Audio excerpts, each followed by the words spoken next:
दोस्तों मैं हूं शैलेश लोढ़ा। मैं लेके आ रहा हूं मध्य प्रदेश की उन हस्तियों की कहानी जिन्होंने अपने जज्बे से पाया एक अलग मुकाम। कहानी जज्बे की न्यूज 18 पर, powered by Mahindra Bolero neo.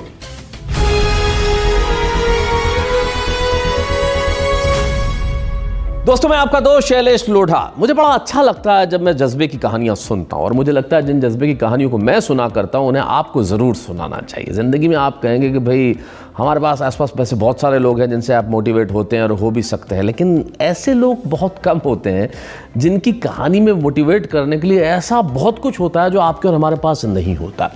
बहुत सारे लोग हमें ज़िंदगी में मिलते हैं, उनसे हमारी मुलाकात होती है, हम मिलते हैं, मिलकर आगे बढ़ जाते हैं। कुछ लोग अपनी बातें करते हैं, कुछ लोग अपनी बातें सुनाते भी हैं, हम हाथ मिलाते हैं, चले जाते हैं। लेकिन कुछ लोग होते हैं जो अपने निशान छोड़ जाते हैं। कुछ लोगों से आप मिलते हैं तो आपको लगता है कि मुझे इसे फिर से दोबारा मिलना चाहिए, और दोबारा इसलिए मिलना चाहिए कि इस आदमी में कुछ अलग है। ये जो अलग होना है ना, ये अजीब होना नहीं है, ये अलग होना सफल होना है, ये अलग होना आगे होना है, ये अलग होना अपने आप में विश्वास होना है। और एक ऐसे ही अलग व्यक्तित्व से हम मिलते हैं प्रदीप करम्बेलकर जी, जो हमारे साथ हैं, आज बैठे हैं, और बड़े ही यंग एंटरप्रेन्योर हैं, और सिर्फ यंग ही नहीं है, विचारों से भी यंग हैं।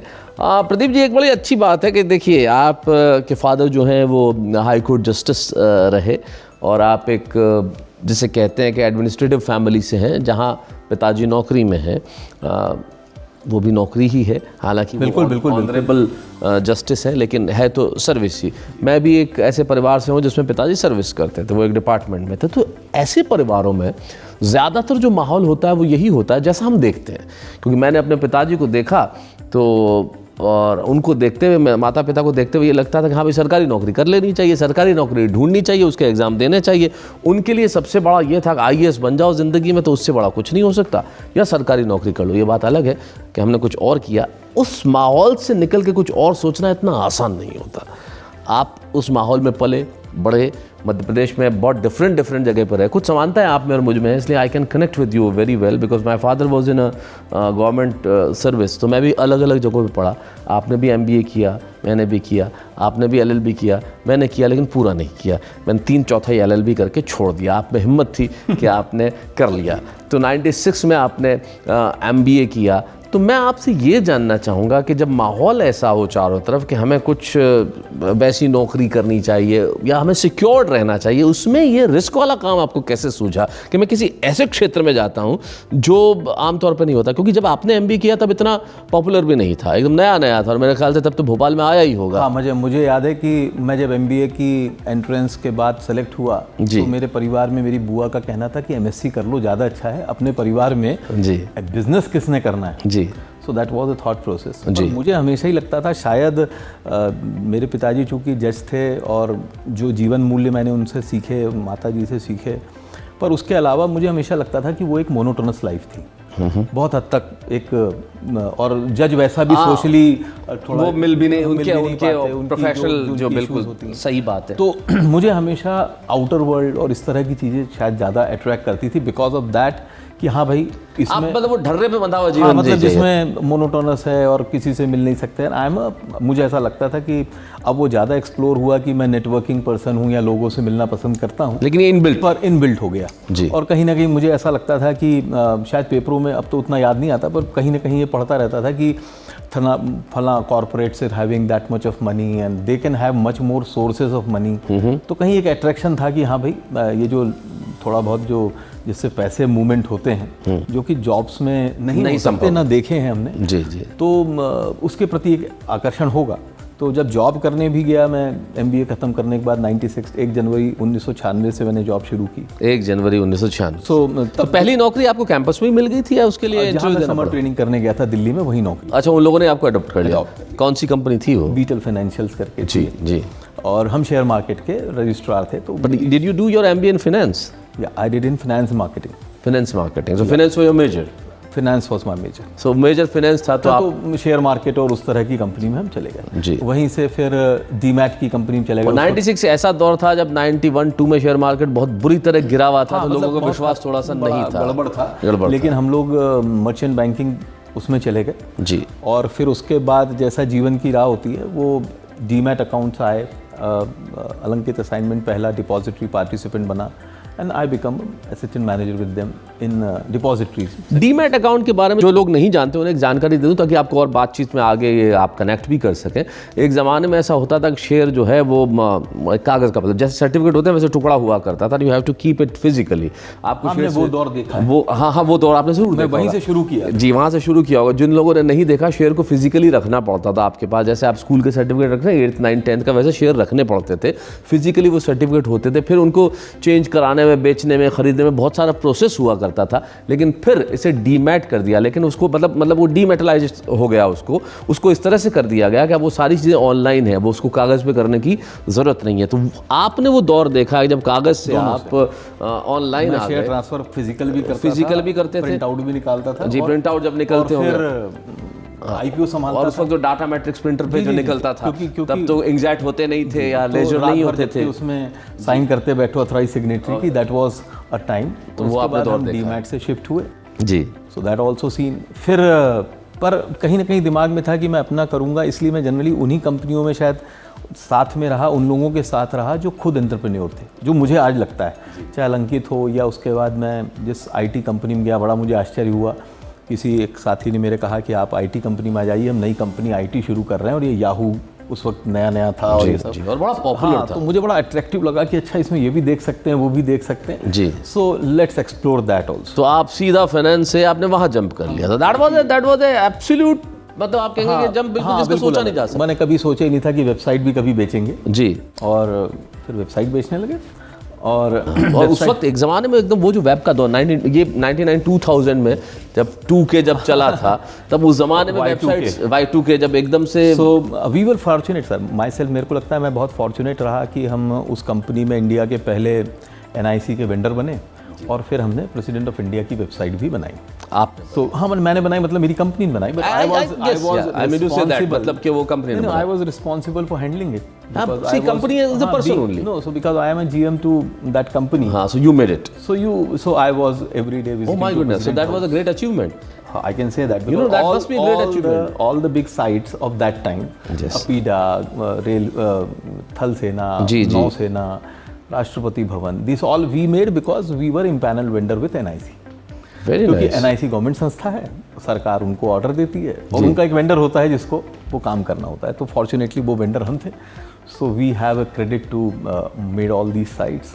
National information centre, NIC is national information centre, और उसकी वो टेंडर निकालती थी, राष्ट्रीय सूचना केंद्र, जहाँ से सारे टेंडर्स निकलते। तो ये हमारी किस्मत रही जी। उस किस्मत के कारण ये वेबसाइट जो इतना बड़ा नाम मुझे आज भी याद है, और उस कारण राष्ट्रपति भवन जाने मिला, और इस चीज़ को हम देख पाए, और निश्चित तौर पे एक अनुभव है, बहुत बड़ा, निश्चित तौर पे बहुत बड़ा हॉल से लेके सब चीज़ आप देख पाए। तो जो राष्ट्रपति महोदय थे उन्होंने कहा था कि पैनोरामिक व्यू किया जाए जी। सो पैनोरामिक व्यू करने के कारण राष्ट्रपति भवन के जी हमको सुविधा मिली कि हमने राष्ट्रपति भवन अंदर से देखा, उस दौरान सन 2000 में देखा। तो दमोह में पैदा हुआ एक लड़का, भोपाल में पढ़ा, और उस ज़माने में राष्ट्रपति भवन के अंदर न केवल एंट्री मिली बल्कि देखा भी। सब संभव हुआ क्योंकि उसने ये सोचा कि मुझे कुछ अलग करना है, और वो सीधा शेयर फाइनेंशियल सर्विसेज से जंप किया उन्होंने वेबसाइट्स बनाने में, वहाँ से लेके यहाँ तक। फिर अचानक सोचा कि नहीं, मुझे अपने शहर जाके अपने शहर के लोगों को फाइनेंस के बारे में कुछ करना है। Then you started with your own company. मतलब 2002-3 में मेरे पिताजी रिटायर हुए जी। He plan to shift to Bhopal जी आफ्टर पोस्ट रिटायरमेंट। तो मेरा एक प्लान भी था, सोचा भी था कि चलिए अपने शहर जाऊंगा माता पिता के पास, बीइंग ओनली सन। और दूसरा ये था कि जो वो हमेशा कुलबुलाहट रहती थी कि अपना कुछ करना है, और अब 30 साल का हो रहा हूँ तो अब तो करना ही चाहिए, नहीं तो इट विल बी लेट जी। So but that is, I think 30 साल is too young to take a risk, but you did. दूसरा ऐसा लगा मुझे कि मेरे साथियों ने भी बोला मुझे, जो दिल्ली में थे या मेरे जो सीनियर थे, कि भाई लोग भोपाल से दिल्ली आते हैं, तुम दिल्ली से भोपाल लौट रहे हो, दिल्ली से भोपाल जा रहे हो, वहाँ कुछ नहीं है जी। मतलब शताब्दी उल्टी कैसे जा रही है? हाँ, मतलब ये, और आप समझिए 20 साल पहले आईटी इतना ज़्यादा नहीं था सर, बिल्कुल नहीं था। तो उतना उनको तो लगता था कि भोपाल मतलब पता नहीं, आज भी अगर आप देखोगे तो बहुत सारे साउथ के इन लोगों को आज भी नहीं मालूम कि ये हमारा देश इतना बड़ा है ना कि लोगों को नहीं पता चलता कि, और उसमें आप भोपाल जा रहे हो, सो जहाँ पर न मैंने कुछ भी नहीं। अब तो मेरे ख्याल से क्या भोपाल इतना साफ सुथरा, इतना माशाल्लाह शहर है, खूबसूरत शहर है, खूबसूरत शहर। तो शहर से रहने के लिए बहुत अच्छा था जी। लेकिन बिजनेस के मानचित्र में आज भी नहीं है। अगर आप देखेंगे तो आज भी बिजनेस के मानचित्र में Bhopal it was more of सरकारी नौकरियों का शहर, सरकारी बाबुओं का शहर जी जी। तो उसमें आप भोपाल जा रहे हो, तो ठीक है, मैंने कहा नहीं साहब भोपाल ही जा रहे हैं। So I reached Bhopal, Escorts helped me, Escorts mutual fund and Escort securities has said कि आप जा रहे हैं, ऐसा पता लगा है, तो आप हमारे वहाँ के रीजनल इंचार्ज बन जाइए। So you came with a work. तो हाँ, तो उन्होंने मुझे, जैसे किस्मत रहती है, जब आप आ रहे होते तो कोई ऐसे व्यक्ति मिला जिसने मुझसे उनसे मिलवाया कि ये व्यक्ति भोपाल जा रहा है दिल्ली से, और ये इस प्रोफाइल का व्यक्ति है, और ये प्रोफाइल जा रही है वापस, पता नहीं क्यों जो भी जा रही है, लेकिन अपने उनके लिए वो प्रदीप करम्बलकर से ज़्यादा वो प्रोफाइल था जो पहले चल रहा था जी। तो मैं उस कारण फिर से सिक्योरिटीज़ और म्यूचुअल फंड बिजनेस में वापस आ गया, और भोपाल में मैंने वो शुरू कर दिया। तो दिल्ली से भोपाल आने के बाद भी एक बार भी आपको लगा कि मैंने गलती कर दी, कहीं ऐसा महसूस हुआ? नहीं, कभी अभी तक तो नहीं लगा। नहीं उस वक्त, अब तो खैर नहीं, उस वक्त भी नहीं लगा। उस वक्त भी इसलिए नहीं लगा because it was determined that I have to come and once reached. एक तो क्या होता है सर, जब आप अपने घर पर पहुंच जाते हैं तो डेली खर्चे के वो समस्याएं खत्म हो जाती है, मतलब जो आपकी किराया आपको नहीं देना है मकान का, आपको इस तरह का, तो परिवार के साथ दैट रिस्क ऑफ कि आपको खाना पीना और बच्चे की चिंता। तब तक आपकी शादी हो चुकी थी? शादी भी थी, बच्ची भी थी छोटी। अच्छा, एक छोटी बच्ची भी थी, तो राधिका भी थी जी। तो पर मैंने कहा नहीं, क्योंकि वो कॉस्ट एकदम नहीं होती, that support system is always there with. तो आपकी पत्नी ने उस वक्त कहा नहीं कि हम दिल्ली से भोपाल क्यों लौट रहे हैं? नहीं, पत्नी ने भी कहा, और शायद मुझे याद है कि मैं, जहाँ तक मैंने, श्रद्धा नाम है उनका। श्रद्धा जी। तो श्रद्धा ने भी मुझे कहा, और जहाँ तक मुझे याद है कि जब हम शादी के पहले भी मैंने कहीं ना कहीं डिस्क्लोज कर दिया था कि मैं after my post retirement of my father I will go back to Bhopal. वो आपने तय था शुरू से? हाँ, वो तय। I want to be with my parents and I have to do my own, so this job will not be a very, वो आपको सेटिस्फाई नहीं कर सकती, वो लॉन्ग टर्म गोल नहीं हो सकता। हाँ, खैर ये देखिए, ये सोचना भी उस उम्र में, ये क्लैरिटी ऑफ थॉट्स भी नहीं होती। जब मैं अपनी, आप ये सब अब 26-27 साल की उम्र में हुआ होगा जी, हाँ, तो 26-27 साल की उम्र को जब मैं अपना याद करूं तो ऐसी क्लैरिटी ऑफ थॉट्स थे ही नहीं कि नहीं मुझे यही करना है और मुझे ऐसे ही जाना है और मैं ये करूंगा और ये नहीं करूंगा। सो दैट इज नहीं, बड़ा मज़ेदार वो था सर। मेरे साथ ऐसा था कि मैं जब काफ़ी पढ़ता भी था तब भी ये जब किर्लोस्कर एंड सन्स और इस तरह से, तो मैं करम्बेलकर हूँ, तो मुझे भी ऐसा लगता था, तो मैं हमेशा कहता था कि मैं भी करम्बेलकर एंड सन्स बनाऊंगा ताकि मेरी आने वाली पीढ़ी को जॉब न ढूंढनी पड़े। तो आज भी मैं अपने यंग जनरेशन को कहता हूँ कि भाई, if you want to join this company, now it's 300+ employ company जी, so you can also join it. Why not, why to work others with others, अगर आपको जॉब ही करनी है जी तो मेरे साथ। बट आप आए भोपाल, आपने एक छोटी सी चीज़ शुरू की और वहाँ से आज आपके 30,000 40,000 कस्टमर्स हैं, so that is a huge success, I would say it's a huge jump. और देखिए, that's your modesty, but it's not a easy thing कि भोपाल में आप आए और वहाँ से आपने शुरू किया, और आप young, because you know people do not believe, especially when it comes to finance. एक 29-30 साल का लड़का कोई बात करते, people don't believe much, right? नहीं, मैं सिंपल डिस्ट्रीब्यूटर ही बना सर जी। शुरू में आप डिस्ट्रीब्यूटर ही बना, और आज भी डिस्ट्रीब्यूटर कैटेगरी में ही आऊँगा जी। बट किस्मत ये साथ रही कि हम चूँकि वन स्टॉप शॉप के एक विजन के साथ चले जी, और हमने मध्य प्रदेश भर को कवर कर पाए, क्योंकि हम बहुत you have clients all across all Madhya Pradesh में हैं। और जल्दी, चूंकि मैं शायद 1997 में आईटी में चला गया था जी, तो कहीं ना कहीं इंक्लिनेशन टूवर्ड्स आईटी, तो जहाँ भी कुछ भी नया आता है तो आज हम सारे कस्टमर्स को ऑनलाइन ही कर पाते हैं, ऐप्स भी। तो आपने ये सर्टिफिकेट से लेकर डीमैट देखा, और लैन पे जब कंप्यूटर लगते थे वहाँ से लेकर आपने ये ऑनलाइन देखा, और फिर उसी के कारण शायद मुझे लगता है कि मेरे जितने भी बिजनेस मॉडल आज हैं जी, तो उसमें सब जगह मेरी कोशिश यही होती है कि हम उसको कंप्यूटराइज्ड या डिजिटाइज्ड कैसे कर सकते हैं, हम कितनी जल्दी उसको डिजिटाइज कर सकते हैं। और then you started the first incubation centre of Madhya Pradesh. We started our incubation center also in 2018, the first private incubation center by Madhya Pradesh government. And then how many startups you have helped or rather supported? See, as far as startup is concerned, more than 100 came in last 2-3 years. जी. Almost 30 to 40 we are mentoring officially. Okay. And I won't say I funded them big way, but yes, her startup, जैसे मैंने अपनी जीवन को शुरू किया था 15 साल पहले, आज से 16 साल पहले, तो मुझे ऐसा लगता है कि सबसे पहले आदमी को लगता है मेरे पास आइडिया है, मेरे पास सोच है, लेकिन उसको शुरू के 2-5 लाख रुपए लगते हैं, वो नहीं मिलते, वो ही नहीं मिलते, वहीं से शुरुआत गड़बड़ हो जाती है और फिर वो चला जाता है जी। सो मैंने बोला कि कितना ही आइडिया अच्छा हो, जब अगर शुरुआत ही नहीं है, पैशन हो, लेकिन उस पर पैसे ही नहीं हो, उस पर शुरुआत का ही कुछ ना हो, फिर क्या किया जाए। So I started with that, funding from 2 lakh 5 lakh rupees, कि चलिए करते हैं, 10 लाख रुपए दिए जाएं, नंबर डजंट मैटर। सो वो वहाँ से शुरुआत हुई, तो ऐसे वो फिर 5 लाख रुपए से 40-50 लाख रुपए तक की फिगर, और फिर आप समझिए ये सोच मेरी 2012-13 से शुरू हुई, तब स्टार्टअप कॉन्सेप्ट नहीं था। तो वो पैसे जो उसमें मैंने कभी ये भी नहीं सोचा कि मुझे कोई एग्जिट होना है। मैं ऐसा सोचता था कि I am with them, I have equity in their company, So I have to be long term. हाँ, तो मैं लॉन्ग टर्म हूँ और जब जब उनको पैसा लगेगा, so it is not one time funded. आज आपको 5 लाख रुपए दिए, हो सकता है 1 साल बाद फिर से कुछ नया टेंडर आया, you need again 10 lakh rupees, so if I am having I can contribute to it. So it's a long term business relationship, but without interfering in there. But definitely after getting, you know, convinced about the idea. More than idea, it's a person. That's I invest in person. That's a good thing. Because I believe that अगर मैं किसी आज 25 साल के लड़के में invest करता हूँ जो अच्छा व्यक्ति है, तो जब वो मेरे जैसा 45 का होगा तो अच्छा ही करेगा। क्या बात है प्रदीप जी, बहुत बढ़िया बात कही आपने, बहुत अच्छी बात कही।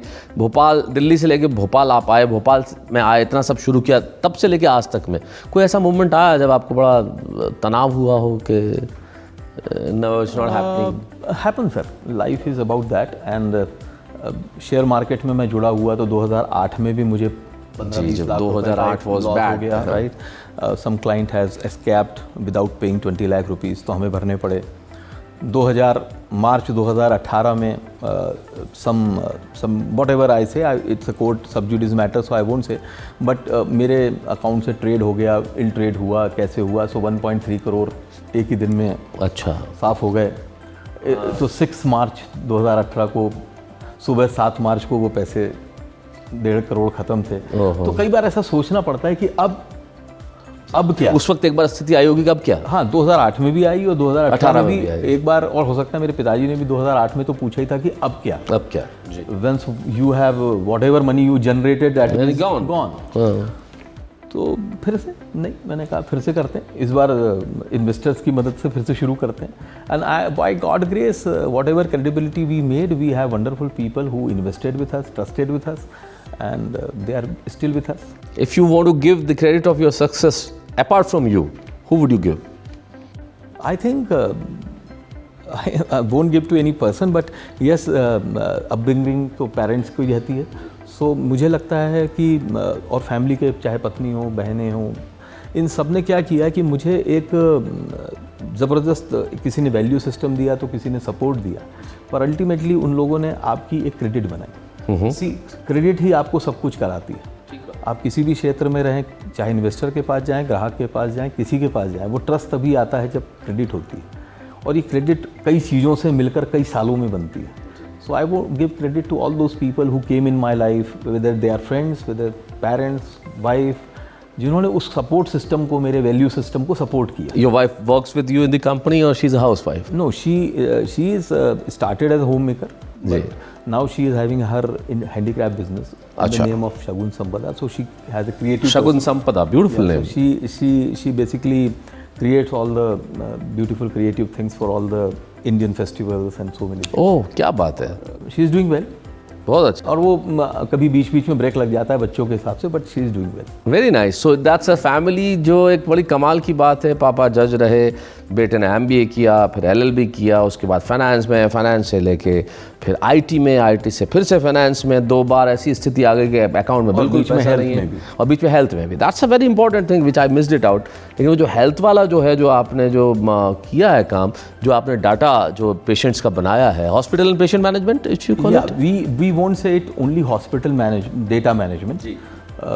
2011 मेरे एक साथी यशदीप ने मेरे पास आया, बोल रहे कि can we have such type of things, कि हम टिपिकल इंडिया में सभी जगह है कि अगर आप किसी भी गवर्नमेंट ऑर्गेनाइजेशन हॉस्पिटल में जाते हैं तो गवर्नमेंट जनरली हार्डवेयर किसी और संस्था से टेंडर से खरीदती है जी, उसके बाद सॉफ्टवेयर किसी बड़ी कंपनी से लिया जाता है, और ह्यूमन रिसोर्स या तो सरकारी एम्प्लॉय होते हैं जी, या फिर वो किसी को आउटसोर्स करते हैं, और उनमें कभी सिंक्रोनाइजेशन हो ही नहीं पाता। तो आप भी समझ सकते हैं कि ERP बनाना और ERP चलाने में बहुत फ़र्क है।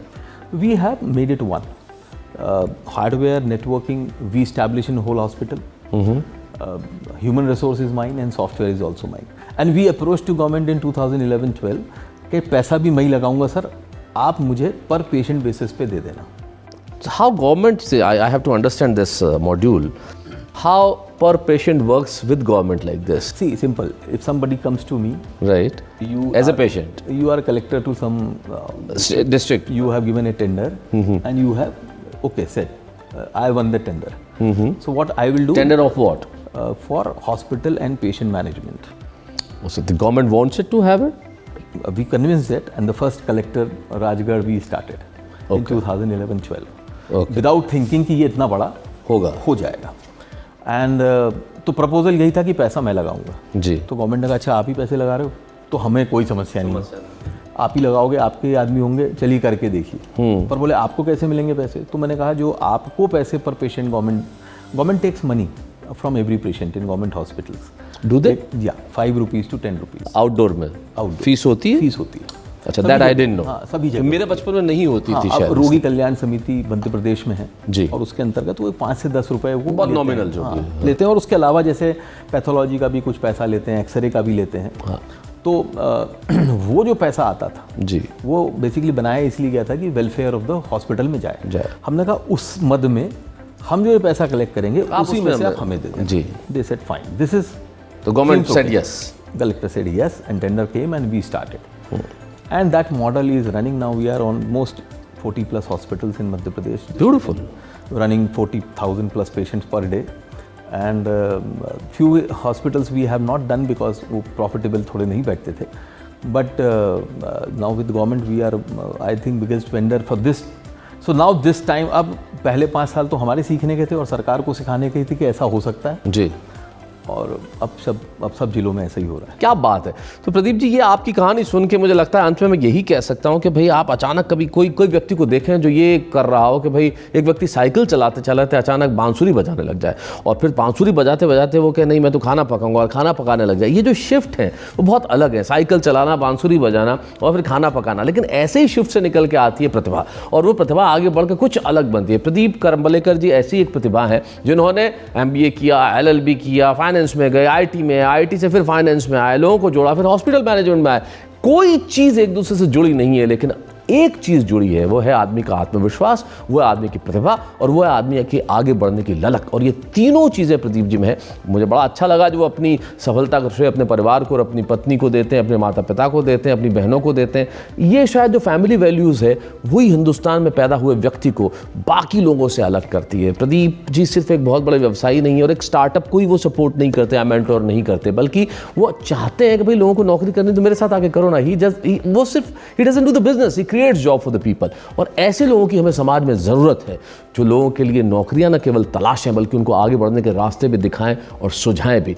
बहुत बहुत धन्यवाद प्रदीप जी, आप लोगों को आगे बढ़ने के रास्ते दिखा भी रहे हैं और सुझा भी रहे हैं. आपसे मिलकर बहुत अच्छा लगा.